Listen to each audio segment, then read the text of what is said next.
성경을 함께 공부합니다. 창세기 48장, 49장을 하겠습니다. 다음 주가 되면 창세기 50장이 다 마무리가 됩니다. 참 긴 시간 동안 했는데요. 오늘도 48장, 49장 또 마무리 잘 하겠습니다. 요셉의 두 아들에 대한 야곱의 축복. 요셉이 그 두 아들을 데리고 야곱에게 온 목적은 무엇인가? 이제 야곱이 다 이제 세상을 떠날 시기가 됐어요. 근데 이제 요셉이 그 두 아들을 데리고 아버지에게 온 것이죠. 그 아들은 누구냐면 므낫세와 에브라임이었습니다. 나이는 18세나 20세 정도 되었을 것이다. 이렇게 생각한 거죠. 1차적 목적은 죽음을 앞둔 연로한 할아버지를 만나는 것이었고, 또 언약의 족장인 부친을 통해서 그들도 이스라엘의 가정 일원이라는 보증을 받으려는 목적. 그러니까 야곱의 가족이라고 하는 것을 확인하는 거죠. 애굽 여인의 소생이었으므로 이러한 확증이 필요했다. 루스에서 전능한 하나님이 내게 나타났다는 야곱의 말은 어떤 의미인가? 이는 하나님의 언약을 요셉에게 계승시키려고 한 말이다. 에브라임과 므낫세도 약속의 땅 가나안을 기업으로 받을 수 있다는 그런 의미입니다. 에브라임과 므낫세는 내 것이라고 한 야곱의 말이 지니는 의미는 무엇인가? 요셉은 애굽의 총리가 된 후에 온 제사장의 딸 아스낙과 결혼해서 므낫세와 에브라임을 낳습니다. 당시 요셉은 애굽의 피가 섞인 자기의 두 아들이 야곱의 가게의 일원으로 받아들여질 수 있을지 우려했다는 거죠. 그럴 수 있죠, 충분히. 그러나 야곱이 그 두 소년에 관하여 에브라임과 므낫세는 내 것이라 라고 선포한 말은 이 요셉의 의구심을 말끔히 씻어 주었습니다. 리빙 바이블에서는 이 말을 나는 그들을 나의 것으로 받아들이고 그들은 나로부터 재산을 상속받게 될 것이다 라고 하는 의역입니다. 이러한 야곱의 예언은 후에 그대로 이루어져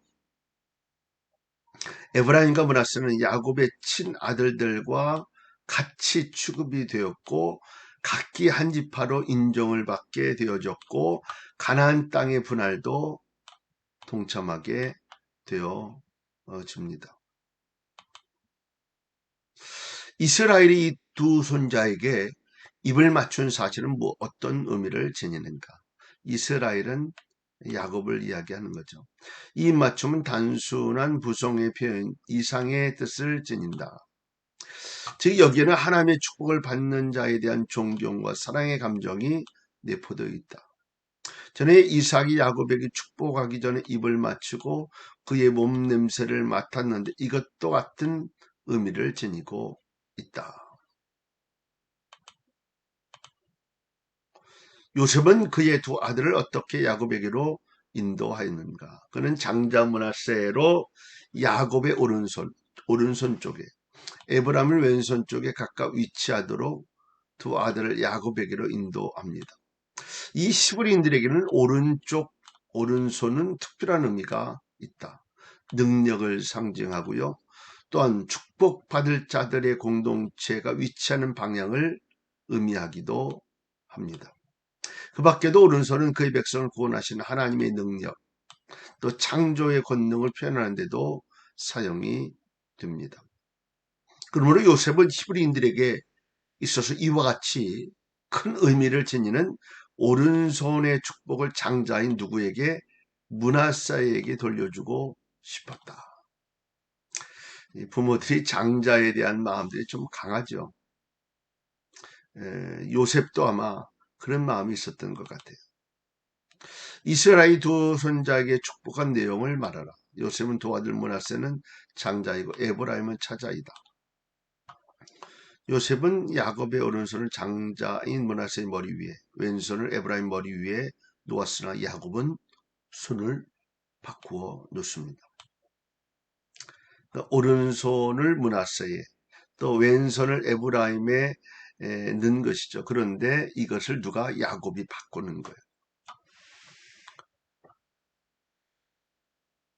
야곱은 아우 에브라임이 더 큰 족속을 이루게 될 것이라 라고 예언하고 그대로 축복합니다.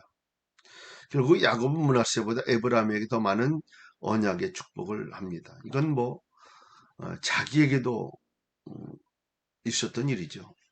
야곱과 에서. 그런데 하나님의 축복이 누구? 동생인 야곱에게 있게 되는 그런 과정을 동일하게 또 겪게 됩니다. 야곱은 요셉을 위하여 축복할 때 하나님을 어떻게 불렀는가? 내 조부 아브라함과 아버지 이삭에 섬기던 하나님, 나의 남으로부터 지금까지 나를 기르신 하나님이라고 이렇게 표현하고 있습니다. 하나님을 조부와 부친의 하나님이라고 부르는 것은 언약을 통해 구원의 역사를 이루시는 하나님께 대한 신앙의 고백입니다. 그 하나님이 지금도 나를 지키신다 그 말이죠. 야곱이 차자인 에브라임을 오른손으로 축복한 사실을 볼 수 있는 하나님의 섭리는 어떠한가? 사실 요셉은 장자인 므낫세가 축복의 계승자가 되기를 원했지만 정작 야곱은 오른손으로 차자 에브라임을 축복함으로 그를 후계자로 지명합니다. 여기서 왜 에브라임이 므낫세보다 더 큰 축복을 받았는지 이유는 정확하게 알 수 없습니다. 다만 우리는 여기서 하나님의 주권적 선택이 있다. 그 주권적 선택을 누가 이야기할 수 있겠어요. 우리가 받아들일 수 있는 것이 피조물인 우리의 모습이죠. 자, 49장 12지파에 대한 야곱에 의한 이제 48장에서는 야곱이 요셉의 두 아들 므낫세와 에브라임을 축복한 사건이지만 오늘 이제 마지막을 향해 가고 있는 야곱의 자기 아들 12지파에 대한 예언의 모습을 소개한 장이 49장입니다. 12아들에 대한 야곱의 예언은 어떤 순서로 이루어졌는가? 야곱이 12아들에 대한 예언의 순서는 정확하게 나이 순서대로 된 것은 아니다. 그들은 먼저 모계에 의한 분류 다음 그 모계 안에서 나이 순서대로 예언을 했다.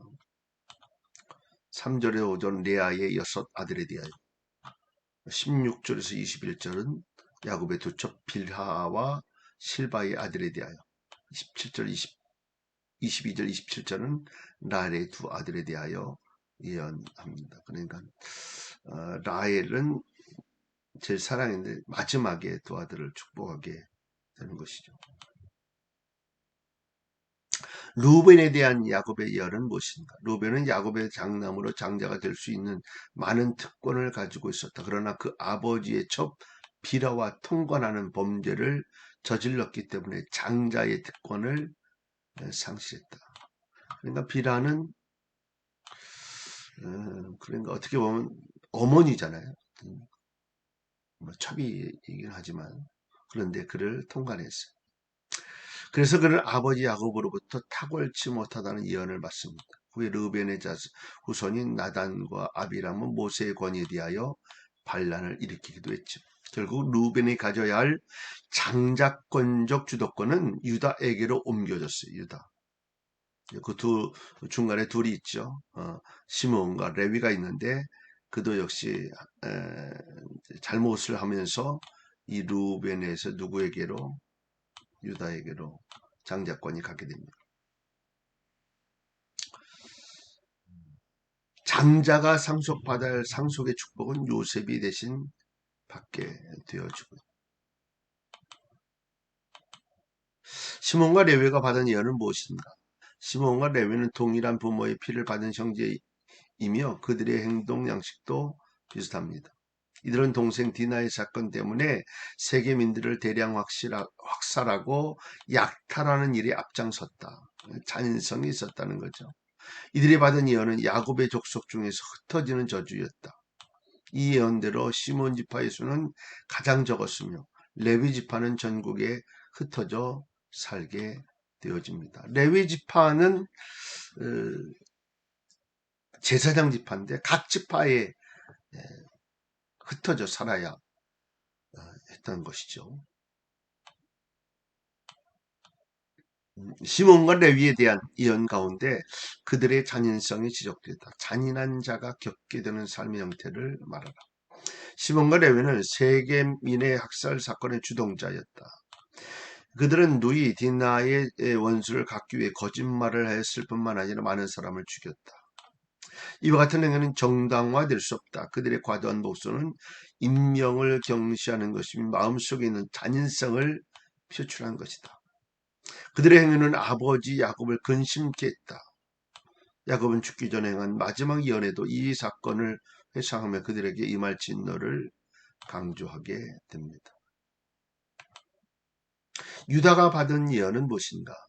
유다는 형제들의 찬송이 될 것이다 라고 예언을 받게 됩니다. 유다의 손이 원수의 목을 잡을 것이다. 이 예언은 유다의 후손인 다윗과 솔로몬에 의하여 찬란하게 성취가 됩니다. 유다의 아비의 아들들이 유다 앞에서 절하리라. 이 예언은 유다의 후손들이 왕위를 차지함으로 완전한 성취가 되게 되죠. 유다는 새끼 사자로다. 이것은 유다 지파의 다윗 왕이 수행할 정복 사업에 대한 예언입니다. 또한 유다 자손 중에 메시아가 나타나서 원수들을 멸망시킬 것이라고 예언한 말씀입니다. 훌이 유다를 떠나지 아니하리라. 이 훌은 왕권의 상징입니다.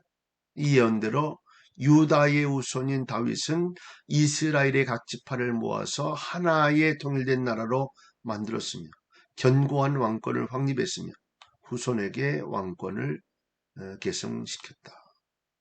결국 이 유다의 후손에서 메시아가 출생함으로 구속사의 흐름은 그 절정에 이르게 되어집니다. 그러니까 예수 그리스도의 육신의 조상은 어디로 가게 되냐면 유다에게로 가게 되는 거죠.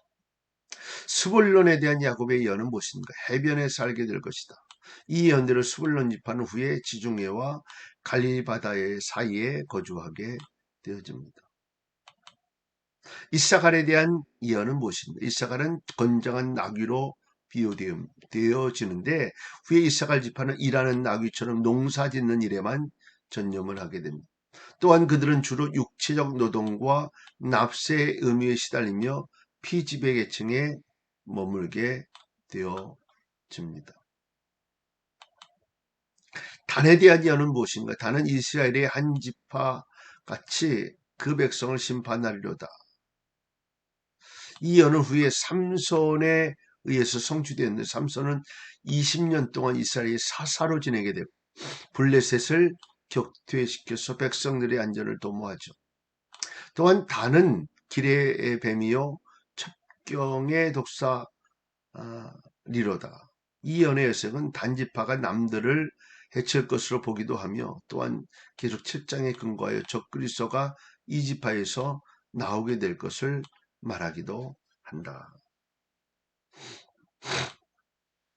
갓에 대한 예언은 무엇인가? 갓은 군대의 반격을 받으나 도리어 그 뒤를 추격하리로다.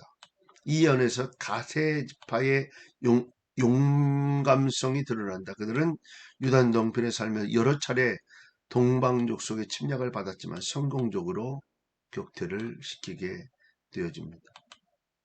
아셀에 대한 예언은 무엇인가? 아셀에게서 나는 식물은 기름진 것이라. 그 왕의 진술을 공개하리로다. 이 예언은 위 아셀 지파가 갈멜산에서 베닉에 이르는 지역을 차지하였던 사실로 성취가 됩니다. 지중해 해변에 있는 이곳은 땅이 기름지고 소산이 풍부하였기 때문입니다. 후에 솔로몬 왕은 여기서 생산되는 밀과 기름을 두로 왕 히람에게 공급하기도 했다. 납달리에 대한 예언은 무엇인가? 납달리는 노인사슴이라 아름다운 소리를 바라는도다. 노인사슴은 그의 후손이 민첩한 전사가 될 것이다. 아름다운 소리를 바라는 것은 그들이 웅변과 노래에 특별한 재능이 있다는 것을 암시한다. 이 예언처럼 납달리 지파는 전쟁에 승리하여 가나안 왕 야빈을 격퇴시킵니다. 요셉이 받은 예언은 무엇인가? 요셉은 무성한 가지 곧 샘 곁에 무성한 가지라. 그 가지가 담을 넘었도다. 이 예언은 요셉의 가문이 항상 번창할 것을 가리키는 말씀입니다. 여기서 특별히 무성한 가지는 요셉의 후손으로 구성될 이 에브라임과 므낫세 지파가 누리게 될 영육간의 축복을 상징하는 말이기도 합니다. 베냐민이 받게 되는 예언은 무엇인가? 베냐민은 물어뜯는 일이라. 아침에는 빼앗은 것을 먹고 저녁에는 움킨 것을 나누리로다. 이 예언은 베냐민 지파의 호전적인 성격을 나타내 줍니다. 야곱은 그의 아들들에게 각기 축복을 주었다. 이것은 불공평한 것인가? 야곱은 그의 아들들에게 분량대로 축복합니다. 이것은 단순한 야곱 자신의 생각이나 계획에 의한 것이 아니라 하나님의 여정과 미래에 대한 예지로 이루어진 것이다. 그러니까 단순히 야곱에게 이야기한 것만이, 야곱에게 주신 마음만이 아니다는 거죠. 야곱이 갖고 있는 마음만은 아니다. 하나님이 주신 일이다는 거죠. 이러한 축복은 그들이 지금까지 행했던 행동을 무시한 것은 아니다. 각각 그들이 행한 일을 기반으로 축복을 주신 것이다. 그 대표적인 경우 아비의 침상을 더럽힌 루벤과 세겜족을 습격한 시므온과 레위, 그리고 성실함을 본 유다, 그의 형제들을 기근에서 구한 요셉. 이런 의미에서 야곱의 축복은 전혀 불공평하지 않다. 뿐만 아니라 야곱은 각 아들의 후손들이 구속사의 전개 과정에 있어서 감당해야 할 사명을 알고 있었기 때문에 그 분량대로 적당한 축복을 해준 것이다.